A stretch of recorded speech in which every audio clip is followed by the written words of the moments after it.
हर रोज एक नई कहानी देखने के लिए चैनल को सब्सक्राइब करें और बेल आइकन दबाना ना भूलें। शारदा सुबह सुबह अपनी बहू गीता को चाय के लिए आवाज लगाते हुए कहती है, गीता बहू, ओ गीता बहू, जरा चाय दे दे।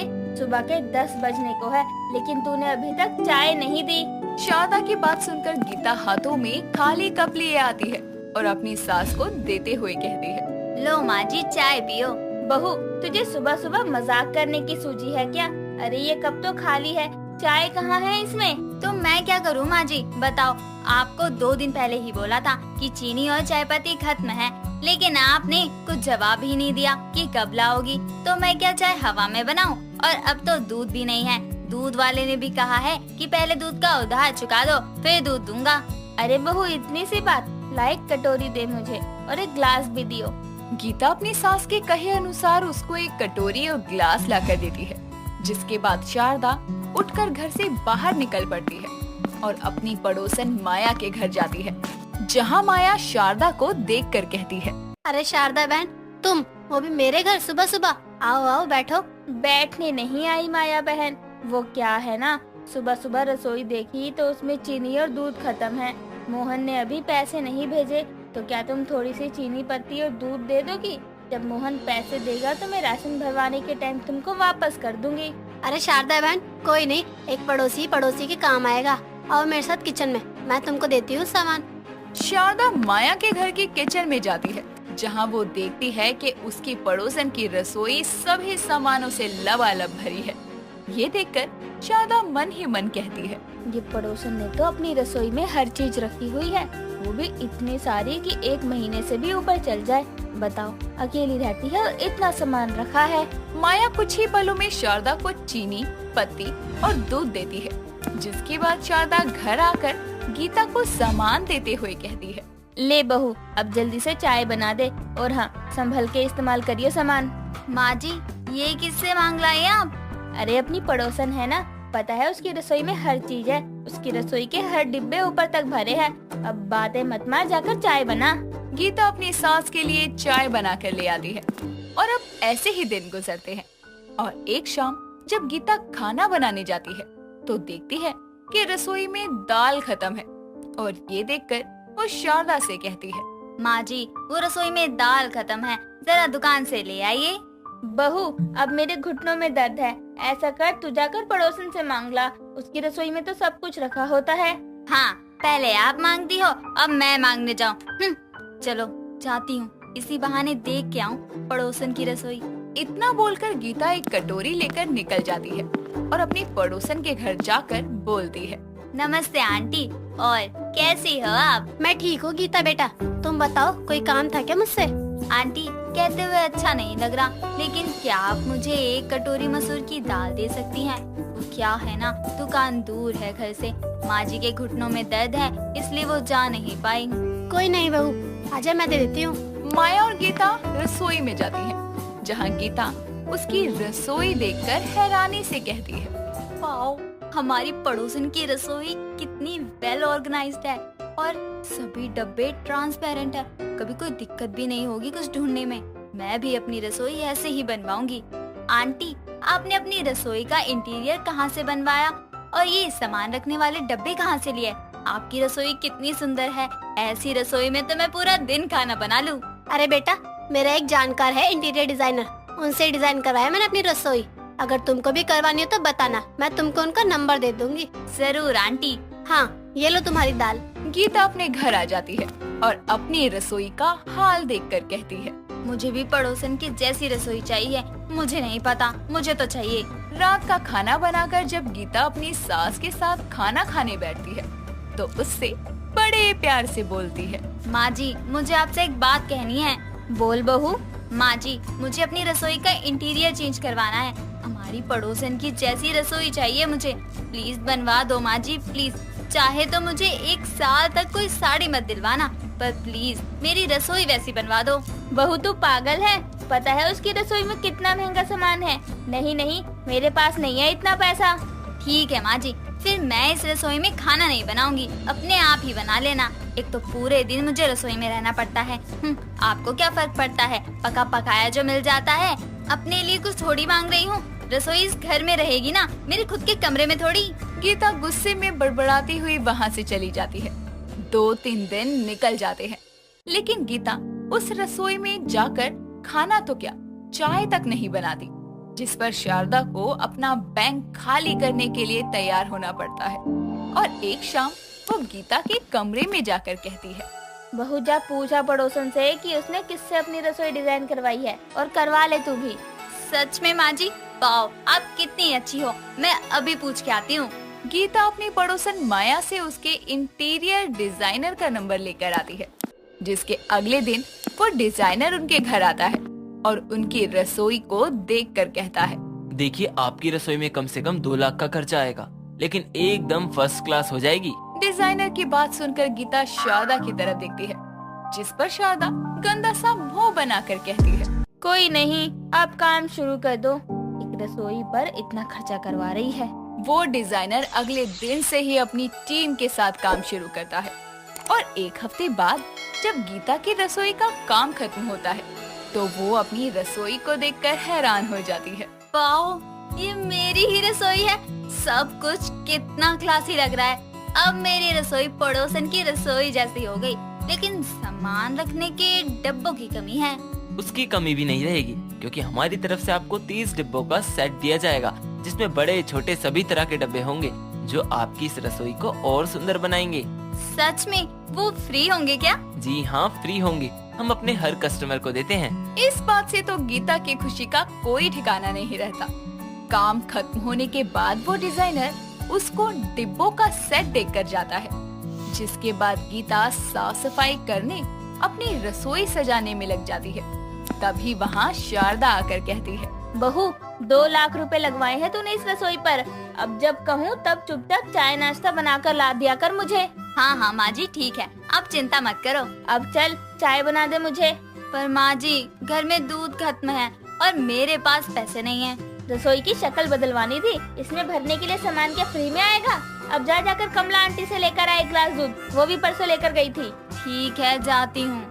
गीता ग्लास लेकर कमला के घर जाती है, जहाँ वो उसके पीछे उसके किचन में जाती है तो उसका भी इंटीरियर वैसा ही होता है जैसा कि गीता ने अपनी रसोई में लगवाया था, बस रंग में बदलाव था। ये देखकर गीता कहती है, अरे आंटी, आपकी रसोई और हमारी रसोई का इंटीरियर एक जैसा ही है, बस रंग अलग है। अच्छा, मैंने तो माया बहन के एक रिश्तेदार से बनवाया, 2 लाख लगा मेरी रसोई में। अच्छा, इन्होंने भी उनसे बनवाया है, सही है। गीता दूध लेकर घर आ जाती है और अपनी सास को चाय बनाकर देती है। ऐसे ही कुछ दिन बाद अपनी पड़ोसन सहेली साक्षी के घर जाती है, जहां उसका भी किचन अपने जैसा देखकर वो कहती है, इस पूरे मोहल्ले में क्या माया आंटी के इंटीरियर डिजाइन से ही डिजाइनिंग करवाई है? लगभग आधे मोहल्ले की रसोई का इंटीरियर एक जैसा था। ये देखकर गीता हैरान हो जाती है। तो वहीं माया अपने घर में उसी डिजाइनर के साथ बैठी कहती है, क्यों जी, आपकी बीवी ने आपका काम चलवा ही दिया ना। मैंने मोहल्ले में लोगों को फ्री में चीजें दे देकर इंटीरियर दिखाया है और फिर उनके मन में लालच डलवाया है कि वो भी अपने रसोई में ऐसे ही बनवा ले। हाँ, और इससे मुझे काम मिला। 1 लाख का काम मैंने 2-2 लाख में किया। मैं तो कहता हूँ अब मोहल्ला छोड़ के कहीं और चलते हैं, अच्छी जगह जहाँ पैसे ज्यादा हों। हाँ जी, क्यों नहीं, अब सबकी रसोई मेरी जैसी हो गई तो कहीं और चलते हैं। माया अपना दिमाग इस्तेमाल करके पूरे मोहल्ले में लालच फैलाती है, ताकि सभी पड़ोसन की रसोई की कॉपी करें और उसके पति को काम मिल सके। ये सब करके माया तो दूसरी जगह शिफ्ट हो जाती है, लेकिन सभी मोहल्ले वाले उसकी देखा देखी के चक्कर में ज्यादा पैसे बर्बाद करते हैं। इसीलिए कहते हैं नकल में अकल नहीं। सर्दियाँ लगभग जा चुकी थी। सिद्धि सारे सर्दियों के कपड़ों को अलमारी के नीचे वाले खाने में तय करके रख रही होती है कि तभी उसकी ननद कृतिका वहाँ आकर बोलती है, भाभी, आपको माँ ने बुलाया है, चलो बाहर। ठीक है, आती हूँ। सिद्धि अपनी सास ममता के पास जाकर बोलती है, माँ जी, आपने बुलाया? बहू, वो होली आने वाली है, तेरी पहली होली है, इसलिए बहुत सारी तैयारियां करनी है। तू ना मेरे साथ होली पर बनने वाली मिठाइयाँ और स्नैक्स के सामान की लिस्ट बनवा लियो, फिर तू और कृतिका बाजार जाकर सामान ले आना। माँ, मैं नहीं जाऊंगी कोई सामान लेने, आप चली जाना भाभी के साथ। अरे ऐसे कैसे नहीं जाएगी, तेरी भाभी की पहली होली है, तुझे तो खुशी होनी चाहिए कि तेरे पास इस बार रंग लगाने के लिए कोई है। और अपनी भाभी के साथ मार्केट जा, उसको भी बता कि होली में यहाँ क्या क्या होता है। अरे माँ, आपको तो पता है ना कि मुझे होली का त्योहार बिल्कुल भी पसंद नहीं है, इसलिए ना मुझे उसकी तैयारियों में इंटरेस्ट है और ना उसकी शॉपिंग में। तुझे प्यार की भाषा समझ नहीं आती ना? बहू जरा लाइयो मेरी छड़ी, आज इसको सूत ही दूं जरा। अच्छा चली जाऊंगी, ऐसे धमकाओ मत। कृतिका वहाँ से चली जाती है, जिसके बाद ममता और सिद्धि बैठकर सामान की लिस्ट बना लेते हैं। शाम को दोनों ननद भाभी मार्केट जाती हैं, जहाँ पर हर जगह रंगों और पिचकारियों की कई दुकानें सजी हुई थी। ये सब देखकर सिद्धि बोलती है, कृतिका, तुम्हें पता है हमारे घर में कभी होली की कोई तैयारी ही नहीं हुई, इसीलिए मैंने कभी होली खेली ही नहीं। अच्छा, पर भाभी आपके घर में होली खेलना मना क्यों था? जब मैं बहुत छोटी थी तो होली वाले दिन ही मेरे पापा हम सबको छोड़कर किसी और के साथ रहने चले गए थे। मेरी माँ की जिंदगी में होली के रंगों वाले दिन ही सारे रंग छिन गए थे, इसलिए माँ ने कभी होली मनाई ही नहीं, क्योंकि जब जब होली का त्योहार आता था माँ को पिताजी का वो धोखा याद आता था। अच्छा, लेकिन आप यहाँ तो मनाओगी ना होली? वैसे मैं होली नहीं मनाती, लेकिन पहली होली है आपके हमारे घर में, इसलिए मैं आपके साथ थोड़ी बहुत होली तो खेलूंगी ही। सच में बहुत मजा आएगा, चलो सामान खरीदते हैं। दोनों ननद भाभी होली की तैयारियों के लिए सामान खरीद कर घर आती हैं। तो ममता बोलती है, आ गई तुम दोनों? सारा सामान तो ले आई, लेकिन वो होली वाली टी शर्ट नहीं लाई, सफेद रंग की। माँ, किसी ने फिक्स कर रखा है क्या कि होली पर होली की टी शर्ट पहनकर ही होली खेल सकते हैं? हद है यार। अरे बेटा, जरूरी नहीं है, लेकिन तेरी भाभी की पहली होली है, तू तो उसको पूरी तैयारी के साथ त्योहार मनाने में मदद नहीं करेगी क्या? जा मेरी बच्ची, जाकर टी शर्ट ले आ। अरे यार, मैं ऑनलाइन ऑर्डर कर दूंगी, बस अब मुझे जाने दो।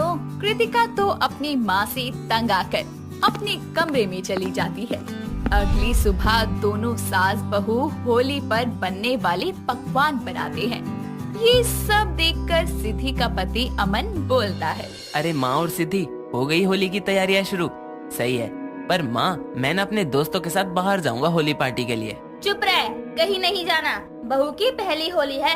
कृतिका भी इस बार घर रहेगी, वरना तो पढ़ाई के लिए दूसरे शहर ही रहती है, इसलिए अपने दोस्तों को घर बुला ले, लेकिन ये होली हम एक साथ मनाएंगे। ऐसी बात है तो ठीक है, उस दिन फिर भांग भी बननी चाहिए। भांग? माँ जी, भांग तो नशीली होती है ना, मतलब उसको पीकर तो नशा चढ़ता है। अरे नहीं, मीठी भांग में नशा नहीं होता, वो बस तरोताजा करने के लिए होती है। अच्छा आप लोग काम करो, मैं ऑफिस चलता हूँ। अमन वहाँ से ऑफिस के लिए निकल जाता है।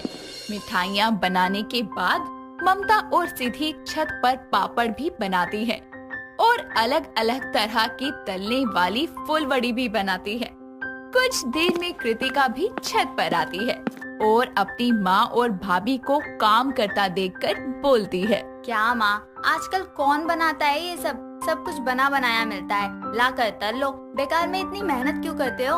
अरे घर पर बनाए पकवानों और पापड़ों का स्वाद ही अलग होता है, और तुझको तो पहले बहुत पसंद थे, अब ऐसे बोल रही है। पहले मैं बच्ची थी, अब नहीं हूँ। अच्छा, वो मैं ये बोलने आई थी कि मैंने भाभी की होली वाली टी शर्ट मंगवाई थी, तो कुरियर वाला गली के बाहर ही रुका है, आगे कुछ काम की वजह से आ नहीं पा रहा, तो वहीं जाना है पार्सल लेने। हाँ तो जा। अकेली नहीं जा रही मैं, भाभी चलो मेरे साथ। ठीक है दीदी, 1 मिनट दो, मैं ये 2 पापड़ बना दूं। सिद्धि जल्दी से पापड़ बनाकर कृतिका के साथ निकल जाती है। दोनों को ऐसे साथ साथ जाता देखकर ममता पीछे से बोलती है, लगता ही नहीं है ननद भाभी हो, बहनों की तरह रहती हैं, इनका ये प्यार ऐसे ही बना रहे। कृतिका और सिद्धि गली के बाहर जा रहे होते हैं, लेकिन होली का टाइम नजदीक था, इसीलिए मोहल्ले के लोग अपनी बालकनी से आने जाने वाले लोगों पर पानी के गुब्बारे मार रहे थे। ऐसे ही जाते हुए एक गुब्बारा कृतिका को लग जाता है, जिसके बाद वो गुस्से में बोलती है, कौन है ये बदतमीज? अरे अक्ल नहीं है क्या? आने जाने वालों पर गुब्बारे क्यों फेंक रहे हो? शायद कोई बच्चा होगा कृतिका। कृतिका को ऐसे गुस्सा करता देखकर मोहल्ले की एक विमला नाम की औरत अपनी बालकनी पर खड़े होकर बोलती है, अरे कृतिका बेटी, होली का समय है, क्यों गुस्सा हो रही है? अरे बुरा ना मानो, होली है कहकर भूल जाओ। विमला के इतना बोलते ही ना जाने कौन सी दिशा से उसके मुंह पर एक रंगीन पानी का गुब्बारा आ लगता है, जिसके बाद विमला का मुंह गुस्से से तो नहीं लेकिन रंग से लाल जरूर हो जाता है और फिर वो अपना मुंह पोंछते हुए बोलती है, अरे कौन नालायक है, ज्यादा होली बनाने की आग लगी है क्या? अरे आज कौन सी होली है? पागल लोग, जरा भी तमीज नहीं है। अरे विमला आंटी, बुरा ना मानो, होली है बोलकर भूल जाओ ना। और मोहल्ले के शैतान लोगों, तुम्हें तो मैं होली वाले दिन देख लूंगी। इतना बोलकर कृतिका सिद्धि के साथ पार्सल लेने चली जाती है और कुछ देर में दोनों भी घर लौट आते हैं।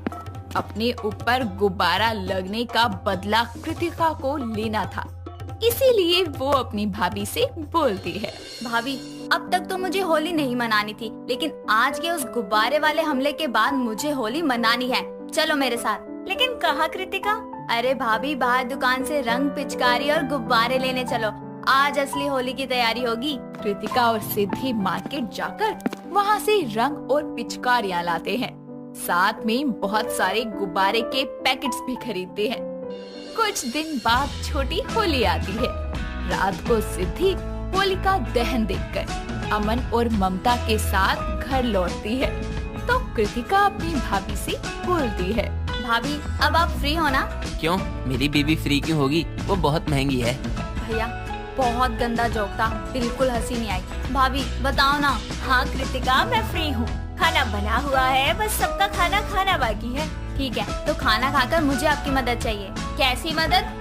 वो मेरी और भाभी की बात है, आपको क्यों बताऊं? और आपने बोला था ना कि भाभी की होली यादगार बनानी है, तो बस समझ लो उसी की तैयारी है। कुछ देर में सब खाना खा लेते हैं। उसके बाद कृतिका सिद्धि को बाथरूम में पिचकारी से पानी वाले गुब्बारे भरना सिखाती है।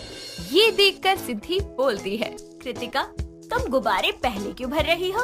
अरे भाभी, जंग वाले दिन जंग की तैयारी नहीं होती, उस दिन सिर्फ आक्रमण होता है, आक्रमण।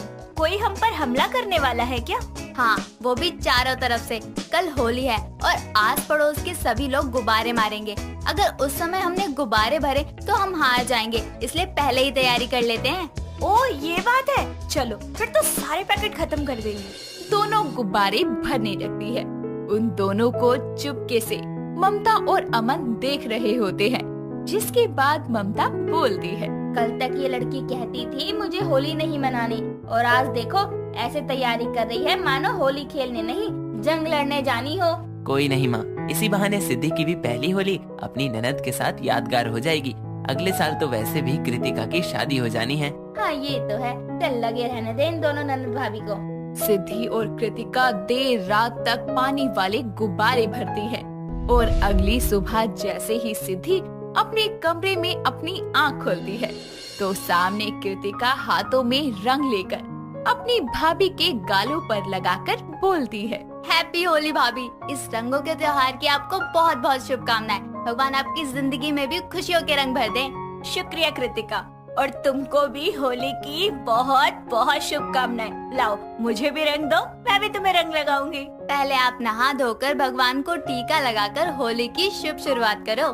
कृतिका के कहने पर सिद्धि पहले नहा धोकर पूजा करती है और भगवान को गुलाबी रंग का टीका लगाने के बाद अपनी सास और अमन को भी रंग लगाती है और फिर कृतिका को, जिसके बाद कृतिका अपने आप सिद्धि को छत पर लेकर जाती है, जहां अमन के दोस्त और रिश्तेदार के साथ सब मिलकर होली खेलते हैं और अपने गुब्बारों को हाथों में लिए कृतिका और सिद्धि एक दूसरे को देखते हुए बोलते हैं, बुरा न मानो होली है। इसी के साथ पड़ोसियों को गुब्बारे मारने से पहले वो एक दूसरे को ही भिगो देती है और फिर मिलकर अपने दोस्तों और रिश्तेदारों के साथ होली खेलती हैं।